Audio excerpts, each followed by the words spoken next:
I'm excited for the solo episode here today about LinkedIn engagement. And I'm going to share things that I'm literally not supposed to share, but I'm going to do it anyway. And I hope when you're done with this, you really will be able to amp up your engagement on LinkedIn because I'm going to give you some specific, very specific things that you could do that actually will make a significant difference. And at the end, I'll talk about some nonsense in my life. I don't know what that is yet, but we'll get there. So, LinkedIn, the first thing to think about LinkedIn before we get into the tips, I want to talk about big picture on LinkedIn and what works and what doesn't work.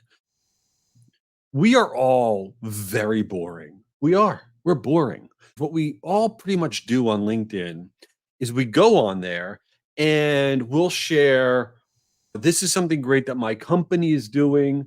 This is a new piece of research from my company.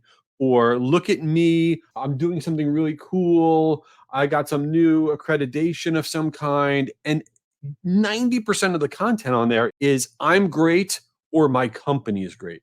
And let me tell you how much other people care about that. A zero burger. Nobody cares. Nobody cares about whatever greatness your company's doing. Nobody cares whatever greatness you're doing. I'm sorry, they don't.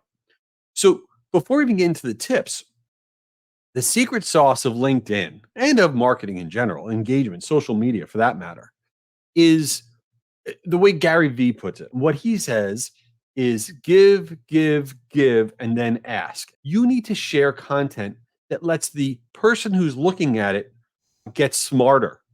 Maybe they laugh. Something that is for them. Here's a tip about whatever.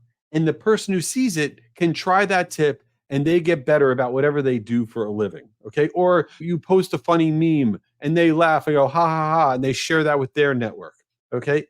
Anything that is not for you, right? But it's for them. And you do that 3 times in a row. And then that fourth time, after people are starting to like your posts, you can post, "Hey, my company's great. We have a new piece of research. Check it out." If all you're posting is for you, about you and your company, you are wallpaper, you are useless, and nobody is going to engage. No one's going to like it. No one's going to comment. Certainly, no one's going to share it. So it's give, give, give, and then ask. What I mean by ask is, hey, I'm asking you to check out this thing that's about my company or about me.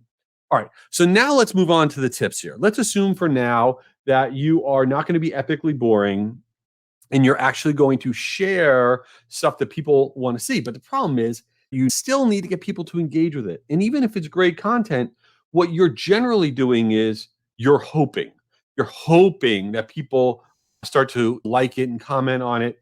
And then you're hoping the algorithm picks up on what you're doing. Here is the secret to LinkedIn that I'm not supposed to share. Okay. What you need to do is right out of the gate, the first hour of your post is going to determine, right? The first 60 minutes is going to determine whether or not the LinkedIn algorithm decides to pick this thing up and to circulate it a lot and to get it wide exposure. If you're not getting a lot of engagement in those first 60 minutes, forget it. It's not going to get any better. So, what do the biggest influencers, right, on LinkedIn do? Here's what they do. And here's what you need to do. You need to get a handful of friends. Okay. You need to get a handful of friends that have a decent sized network, at least 1,000 connections. Okay. At least 1,000 connections. And then when you put something on LinkedIn, here's what you got to do. You're going to go onto the post that you just posted, and you're going to go in the upper right hand corner where you see the 3 dots. And you're going to click on that, and it's going to say share. And then you're going to click share. Now, you're going to put that in a text message and you're going to send it to your 4 or 5 friends that you already have this set up with. So the secret sauce is you get 4 or 5 friends that literally you guys have the same deal with each other. Every time one of you posts or your company posts, you're going to have a text group and you're going to send it to this group. And they know instantly that they're going to go on and like and comment on that post. And you're going to do it for them as well. It's your little LinkedIn friend group. And why does this matter? Because if you have those 4 or 5 friends with a decent sized network within the first hour, like and comment on every post that you do, it will teach the algorithm to start to spread your post more widely. Okay. And this is something that influencers do across the board. They don't talk about it because it's kind of like, that's kind of gimmicky, whatever. But this is how you get the algorithm to kick into gear and really circulate that stuff. So that's one piece. All right. The second piece is liking and commenting on posts in general on a daily basis. Every morning I do LinkedIn for 15 minutes and I like and comment on stuff. If you like and comment on 5 posts, and commenting is key and not just one word, like a sentence. If you like and comment on 5 posts from different random people in your network, okay, it will significantly increase how the algorithm circulates posts when you post something because you are helping LinkedIn to have more engagement and to generate more engagement. So you liking and commenting every day, I don't care what the posts are, but at least 5 times, doesn't take long. How long does that take? 2 minutes, right? It will significantly increase the distribution of your posts. Okay. The third piece is when you want to connect with somebody on LinkedIn, if you write a custom note, instead of just saying connect, if you write a custom note, you will see on average about a 35% higher acceptance rate than if you just hit the connect button. And when you write the custom note, let's say it's somebody you're really aiming high. You're trying to get connected with the CEO of whatever, the senior vice president of whatever, who cares? And you're like, these people are a little bit out of my wheelhouse, but I want to connect with them so I can talk to them. When you write that note, what you want to do is you want to go to their page, their profile, look at some of their recent posts, okay, something they wrote, something whatever, because we all have an ego. We do, right? And what you're going to do is you're going to see a post that they wrote up about whatever topic. And then when you go to connect with them, you go to that, when you can write a custom note to connect, you say, hey, dude, you don't call him dude, but hey, dude, I really loved what you had to say about blah, blah. It really got me going. Would love to connect to learn more from you. Right. And the person gets that. And they're like, oh, yeah, cool. They want to learn from me. They like what I wrote. It plays to their ego. They say yes. So, this is a really easy way to boost your high end connections, if you will.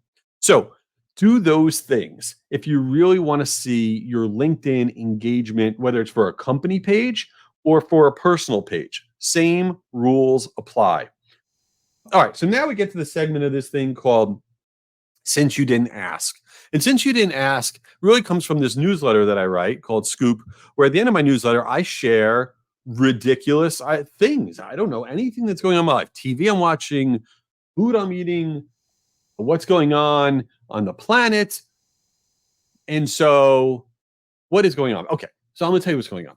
So, I'm very into the Bachelorette season, which I know is super embarrassing. And I know people think I just watch a lot of reality TV, and I do. But there's something about it right now that really I don't understand how this functions. So the Bachelorette, the show on ABC, you got like 30 guys and there's one girl, and they're all trying to get engaged at the end. But here's what happens. And this happens almost every season on The Bachelor and The Bachelorette. And I don't understand how it's humanly possible.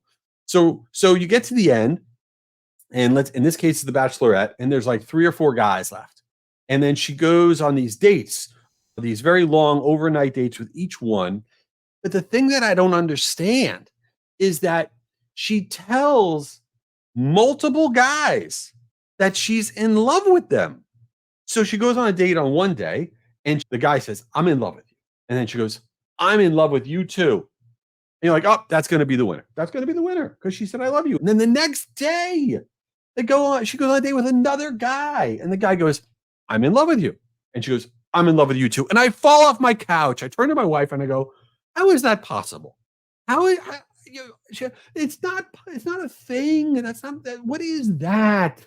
That is when you know she'll get engaged to one of them, but 3 months from now, it's going to fall apart because it doesn't make any sense. Okay. I don't know. It bothers me. Why does that bother me? Why am I talking about this on my podcast? I don't know. All right, who cares? So, the moral of today's story is you need a few friends to help you out with LinkedIn. Cool. Don't tell multiple people within 48 hours that you love them. That is weird. And please give this thing the likes and subscribe and whatever. And thanks for checking out Do This, Not That.